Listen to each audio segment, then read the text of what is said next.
What up? I'm Bea and welcome to my channel where we talk about all things YouTube drama and current events. I hope you're having a great Tuesday today, and before we get into the video, I wanted to talk to you about a product from Scrape Your Tongue. It's a tongue scraper, duh, and this video isn't sponsored in any way, but we had a cool little interaction on Twitter where they ended up sending me a few free tongue scrapers, and I said, hey, if I try them out, I like them, they work well, I will let my audience on YouTube know about them, and so they sent them to me and they're great. I love tongue scrapers. Before I had this metal, like stainless steel one, and it's been really great, but the ones that they sent me are plastic and they have little ridges on the bottom, and so it's really flexible. It can get really far back into your mouth. Maybe TMI, but I gag a lot less on the plastic one, and so definitely I would recommend it. They're very reasonably priced.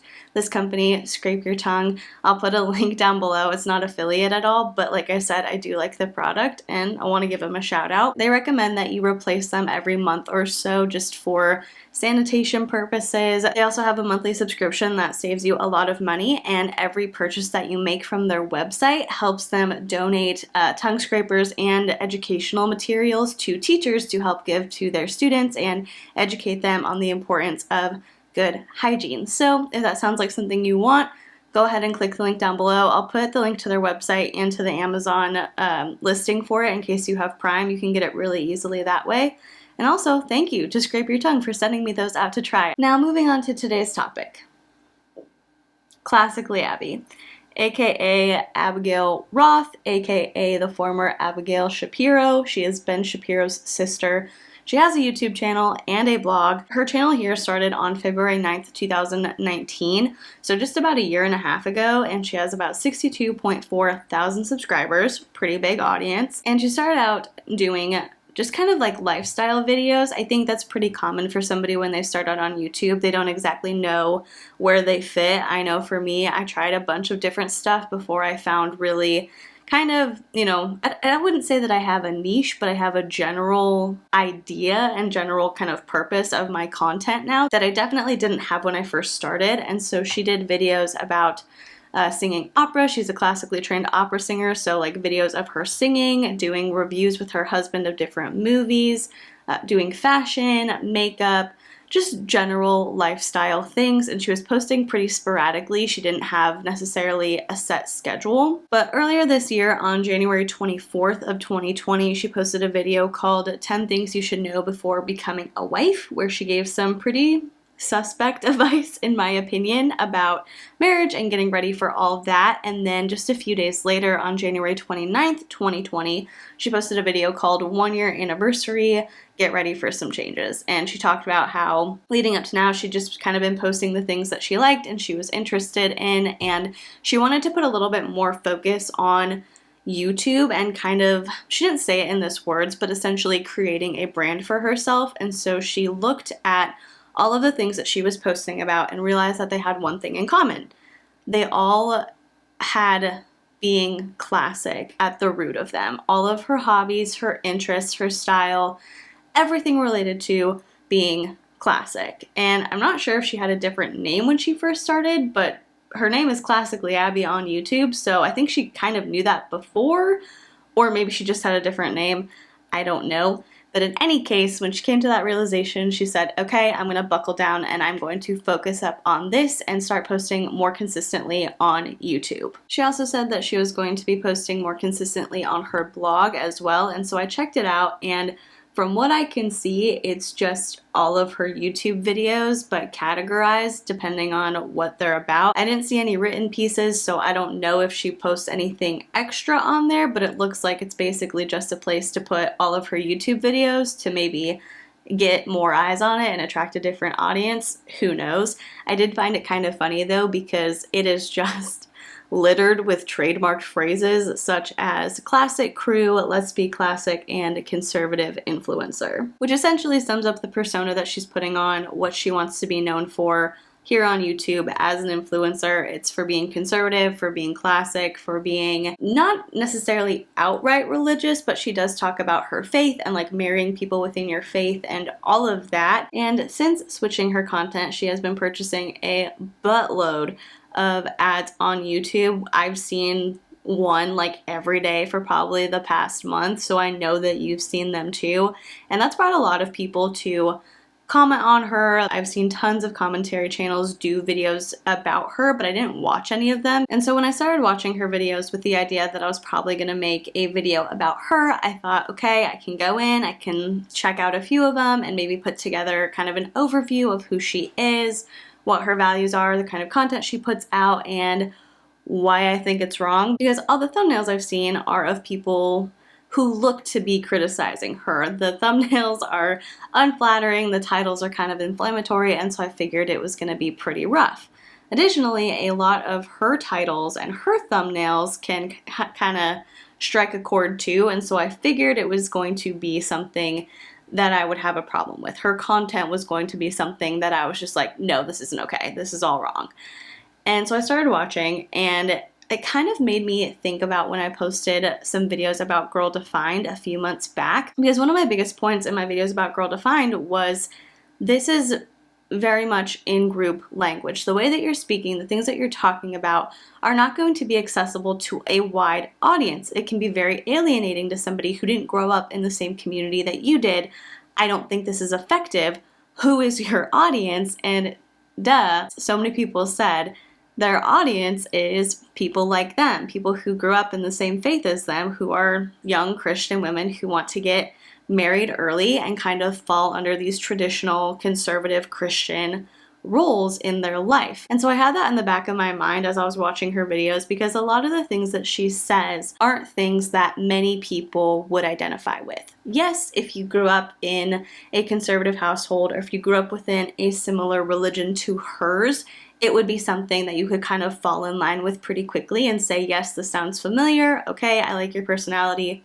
Cool, let's go. For them, if that's what they like, that's great. You know, it's not going to be appealing to a ton of people outside of this specific community, but clearly she has a pretty big audience. There are people who like her content. And from most of what I saw, there was nothing that really made me say, she must be stopped. I have to talk about it. This is horrible. I have to warn people. We got to get the word out. But that was before I really started thinking about the things she said in her video, 10 things you should know before becoming a wife. And to give you a little bit of a background of where I'm coming from, if you're newer to the channel, I grew up in what would be considered a conservative home. I grew up in a Christian home. Both of my parents were pastors all throughout my childhood. I was homeschooled for a period of time. It was great. I wish I could have been homeschooled for forever. I got married really young. Like, there's a very big focus on family and having, family days together and being in the community, all that. And what I learned after getting married and kind of moving out on my own, living outside of that sort of protective bubble of my parents, I realized that while my parents had really strict expectations for all of us, for my siblings and myself, the conservative household that I grew up in is very, very mild compared to what a lot of other people experience growing up. Watching this video kind of put me in a weird position, because a lot of the things that Abby said sounded familiar. They echoed a lot of the things that I heard growing up in the church.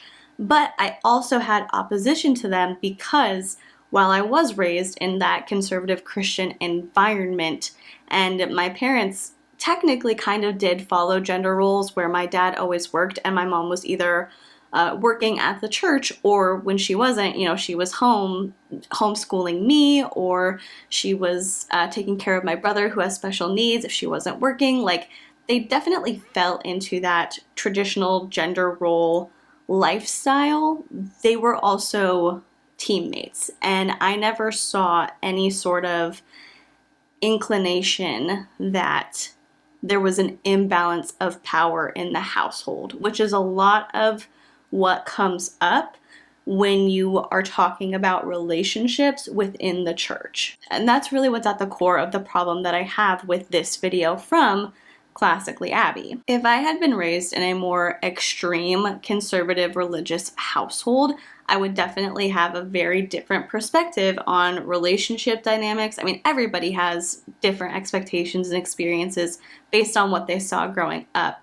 but there's kind of a common theme throughout the church. And so if I'd been in a more extreme environment growing up, I might be a little bit more, I don't know, easily intimidated or willing to do things I'm uncomfortable with, or just willing to let somebody else kind of take over and control my life because I am straight and I'm a member of this faith and I'm married to a man. Whereas the environment that I grew up in, it was like, we're teammates. There's no inadequacy, and we're each compromising on things to make it the best for ourselves and our kids. And so if I'd been in that sort of extreme household and I heard these things that Abby was saying, I wouldn't think to question them, because we might have heard it in the household. We definitely hear it in church, and traditional gender roles do definitely still exist in even secular society. And so when you have all of these expectations compounding on themselves and compounding on you, if you're a woman, you get a certain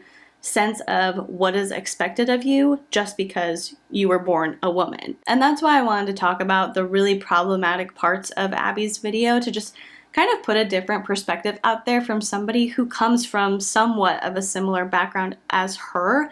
And for you, if you are somebody who is a young conservative, or you are young and you are religious, or you are new to the faith and you like her content, that's totally fine. But I kind of just wanted to put this out there, that just because you like somebody and they say something, or you've heard something your entire life growing up, doesn't mean that it's true. It doesn't mean you have to believe it. So let's just go ahead and start off with the fact that, like I said, not everything in Abby's content is horrible. There are some things throughout her content, and even in this video where she's giving, 10 things you should know before becoming a wife, there are some things that I agree with. There are some things that I'm neutral about, for sure. I'm like, I could take it or leave it.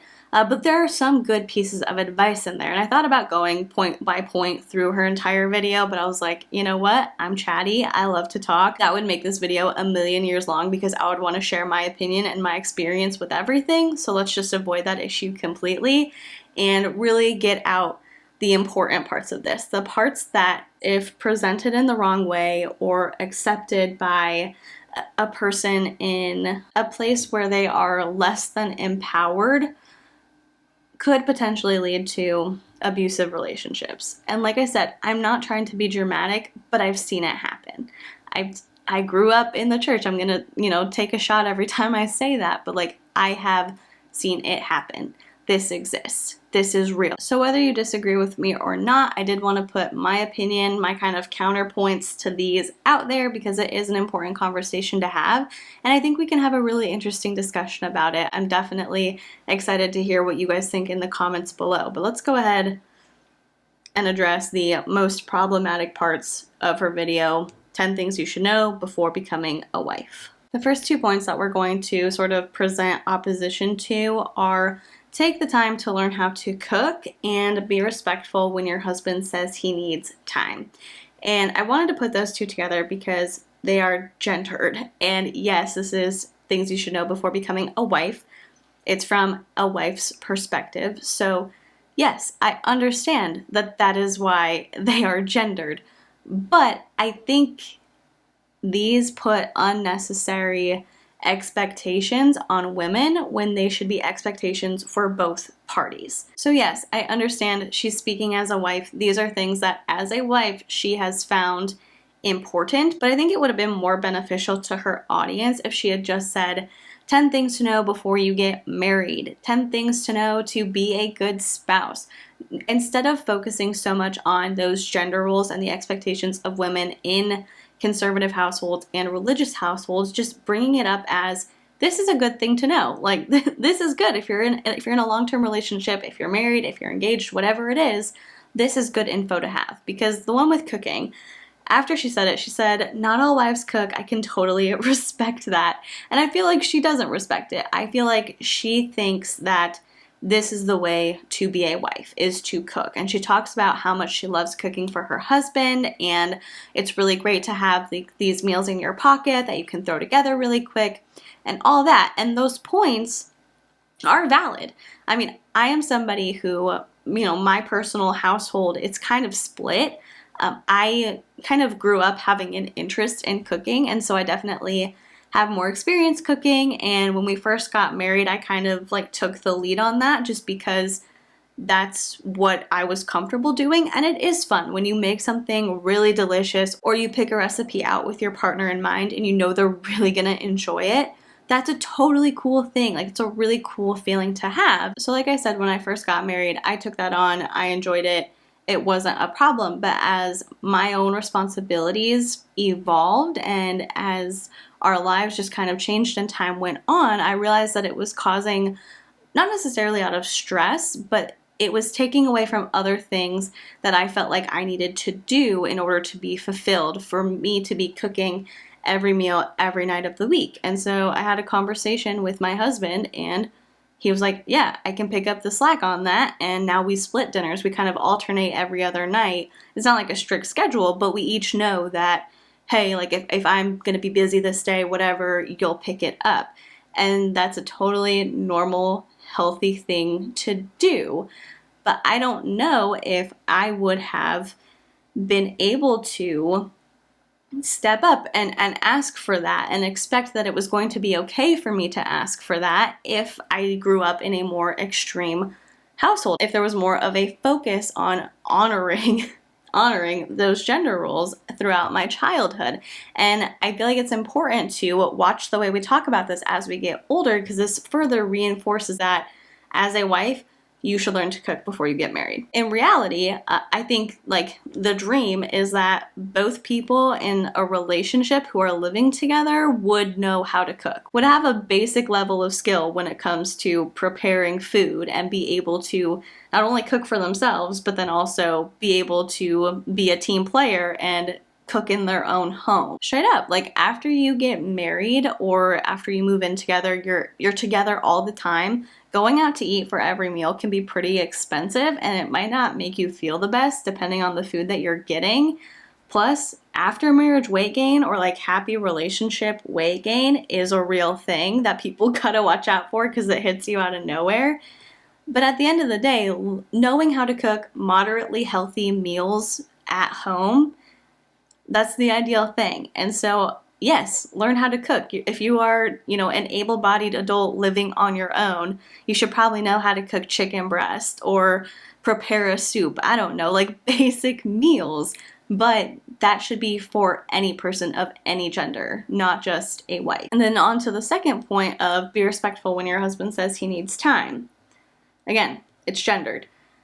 Yes, your husband needs time. Your husband is going to want to have time alone. He's going to want to go play video games, go out with friends, just be by himself, whatever. Every human being, I think, needs some time by themselves. Some more than others, but everybody at some point just wants to be alone, wants to be with their thoughts, wants to not have kind of an expectation to engage in any sort of conversation or emotional labor. Like they just want to sit and scroll TikTok for an hour, and that's fine. That's absolutely not something I have a problem with. But you can ask for alone time too. The way that she put it, which was be respectful when your husband says he needs time, makes it seem like you should just be kind of waiting around, like doting on your husband, sitting next to him while he's watching his favorite TV show, even if you don't really like it, and waiting for him to tell you that he would like some alone time. And then you can separate, and when he's done, then you can come back and be with him again. You need alone time too. You do. And it's okay to ask for that, to advocate for the things that you want and need in your own relationship. So this is very similar to the first point in the sense that things should be equal. You should be able to say that you want time to go to Target by yourself. Hi, play Best Fiends. Hi, go hang out with your friends. Crochet, do your own hobbies. You should be able to say, I want to go do this, and expect that it's going to be okay, that it's not going to cause a problem. And you shouldn't just be waiting for your husband to tell you that he needs time, because you're your own human being. You are your own person. And this is something that is pretty suppressed, in my opinion, in the church as a whole. You can advocate for your own wants and needs. You do not have to be passive. You are in control of your own life. You are your own human. you can ask for what you want. And it is okay to ask for what you want. And if you are somebody constantly waiting on instructions from somebody else or letting somebody else take the lead, it's going to burn you out. It's going to lead to low self-esteem, low faith in yourself. You're going to feel kind of lost, and you're going to be looking to somebody else to tell you what to do. And you're going to really lose your own confidence and your own happiness in finding things that you enjoy and being able to do them. So, yes, be respectful when your husband says he needs time, but also be aware of what you need and be okay with that, and be okay with talking about it and telling somebody that you need something. Now on to the next point. I hate saying Abby because I feel like that's what you call somebody if their name is Abigail and you're friends with them. Otherwise, you would call them by their full name, but that's her name on the channel. So, Abby says to take care of your looks and, quote, keep yourself looking nice because it means something to your husband. I hate that I have to address this. I feel like this should be something that nobody says. I am somebody who does not care about looks whatsoever in any way, shape, or form. If I want to wear makeup, I will wear makeup. If I want to put my hair up, I'll put my hair up. If I want to do it, I'll do it. If you don't want to wear makeup, if you want to wear sweatpants to the grocery store, you do you. There's this part in Yes Please by Amy Poehler, which is a great book and I love it, where she talks about how from a very young age she understood that she got to choose what her currency was. And she knew that she wasn't exceptionally beautiful or outstandingly gorgeous. Like, this is her speaking. I'm not saying that she's not beautiful, but she's saying, I knew that I was a pretty average looking person. And so I got to choose what my currency was, what I contributed, and what value I added to the world and to the people that I knew. Ever since I read that, it really stuck with me. I've always kind of been somebody who wasn't too concerned with how I looked. I just did what made me happy, and I was fine with that, but I never thought about the fact that focusing so much on somebody's looks takes away from what they really have to offer, from who they really are and what they contribute and what's amazing and beautiful about them. And so saying that you have to keep yourself looking a certain way to maintain your value in your husband's eyes is something I disagree with at every level. I mean, personal hygiene is one thing. Like, yes, you should take care of yourself. You should get in the shower, keep yourself clean. That's a non-negotiable thing for a lot of people. And I think that's kind of a standard that we can agree on, is that you want to be clean. But other than that, take care of yourself however you see fit. If you feel great in a full face of makeup, do it. If you feel great completely natural, that's great too.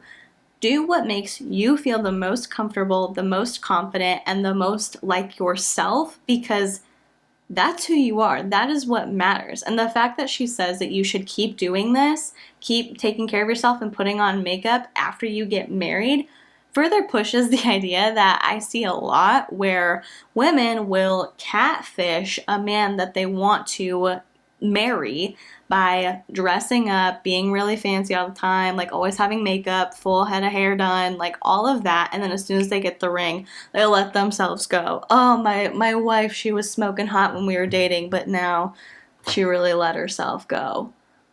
No, that's dumb. Women don't do that. It's not a tactic. Yes, when you move in with somebody, you get very comfortable. They see you at all stages of the day, in all states of, being unready to ready to go to a fancy party. Like, they see you in every state of who you are, and it's great because you feel very comfortable no matter what you look like.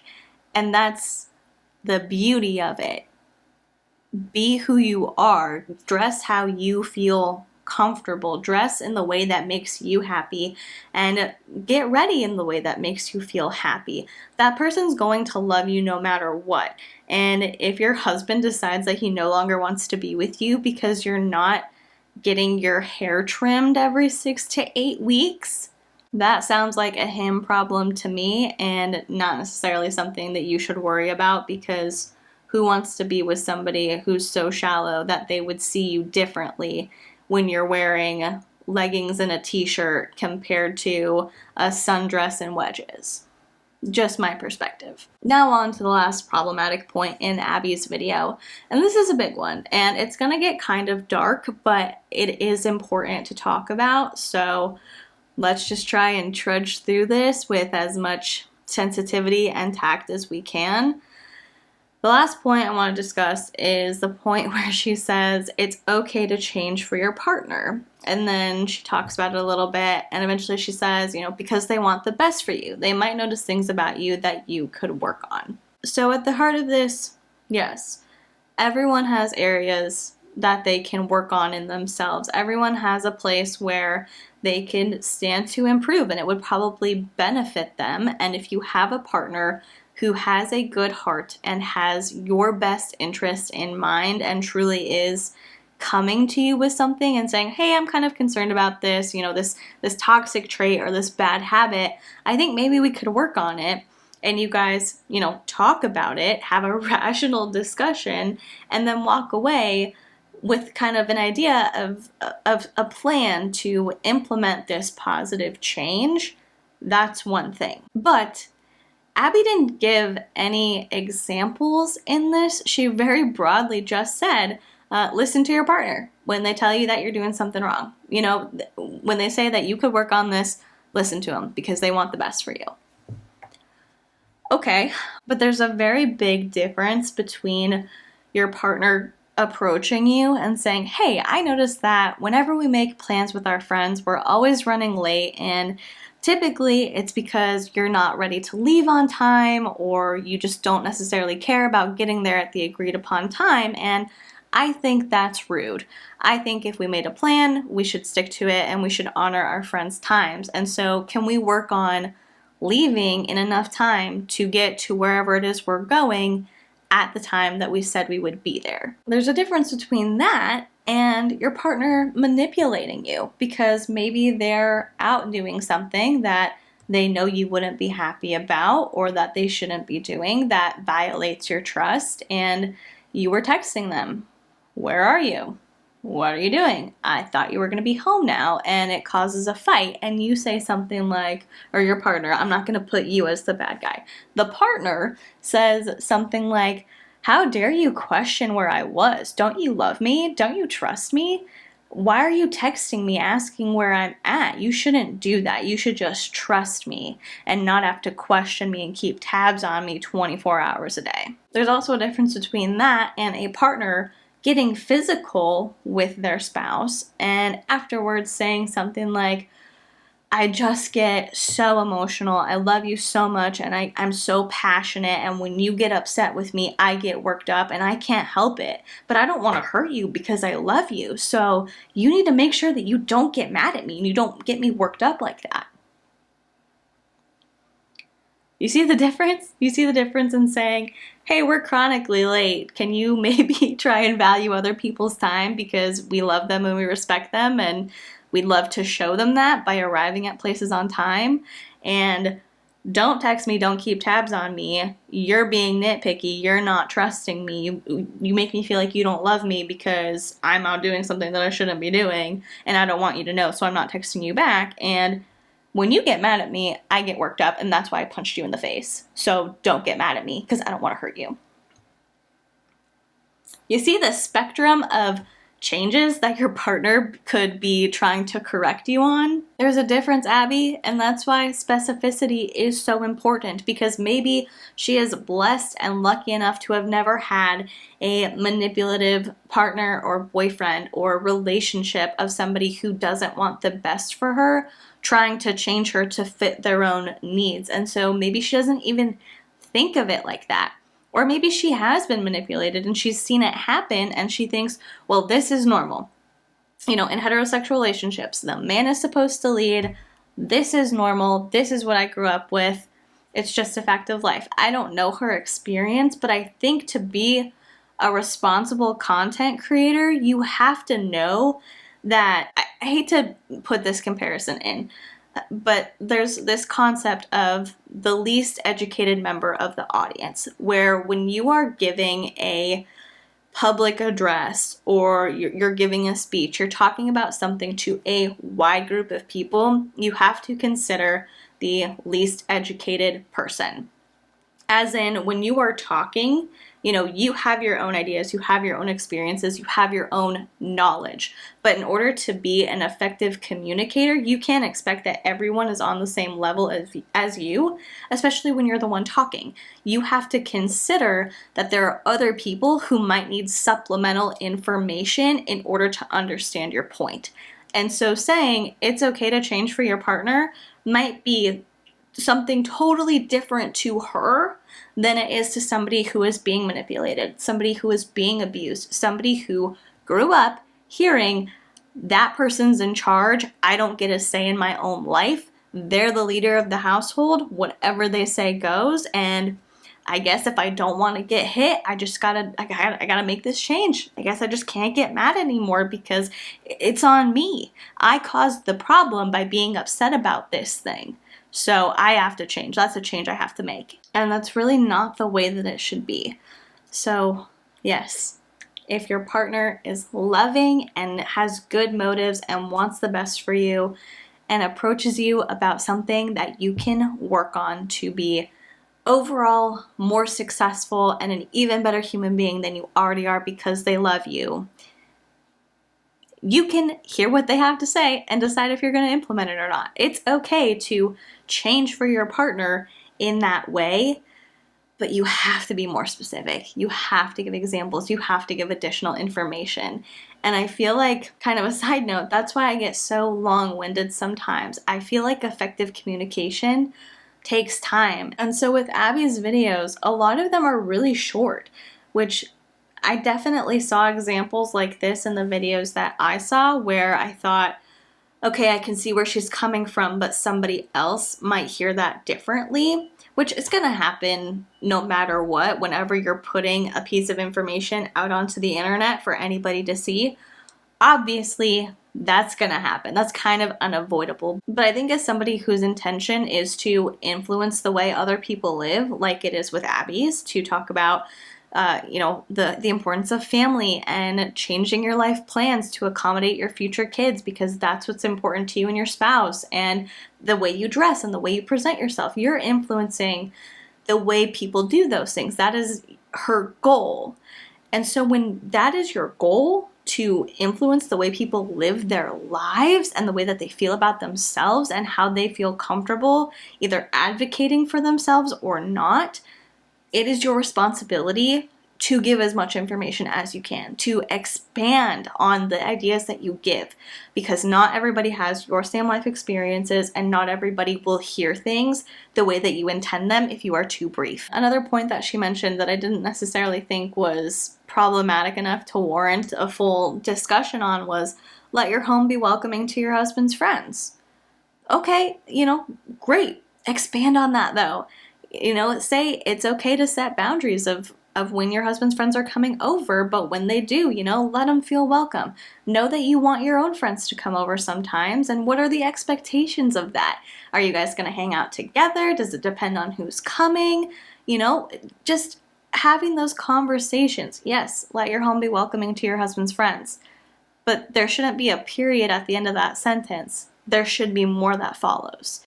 It's not that simple. Nothing in life is ever really that simple. We need supplemental information. She's an educated woman. She has a master's degree. She lived in New York by herself until she was like 24 when she got married. I think she has a lot of life experience and a lot of knowledge that could be helpful to women who have the same conservative values as her, but she needs to put that extra information in there. She needs to take her life experience from before she became a wife and infuse it in there, because so much of her content now is focused on being a wife. It's like that's her main personality trait, is being a wife, and she loves it, and that's great.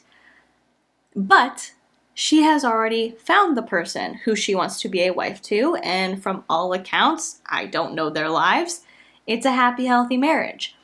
Not everybody has that. Other people are working towards that, and if you're giving advice to people who are working towards that, give that extra information and infuse it into your content. I know that she loves to focus on where she's at now, but she needs to understand that not everybody is there. That's what their goal is. I assume if they're watching this sort of content is to get there someday, but they can't just assume that the person they're dating now or the first person that they're gonna date is going to be the one that they're married, and so they should abide by this for them. They have to know what the world outside of their safe, sheltered community looks like. They have to be aware of real world consequences and implications of giving this tiny little piece of advice. So if I could give Abby some criticism, which I have been throughout this entire video, but if I could give her one thing to kind of take and work on, it's okay to change. I know I'm not your partner, but it's okay to change. If you ever see this, Abby, expand on your content. Tell people why. Tell people the how you get there. Give specific examples, because like I said, nothing in life is ever as simple as a single sentence. You have to give more. As always though, that is just my opinion, so I would love to hear what you thought about these points. If you've ever watched any of Classically Abby's content, what you think of her, what you think of the way that she presents her information, if it is helpful, if you've enjoyed it, let me know in the comments down below. And while you're doing that, if you would consider liking this video or subscribing to my channel, that would be incredible. And if you have subscribed already, thank you so much. I am so appreciative of you, and I love being able to just sit here, hang out with you, and talk about whatever. With all that being said, I am going to go ahead and let you go. Thank you so much for watching. Please be kind to people, and I will see you in the next one. Bye.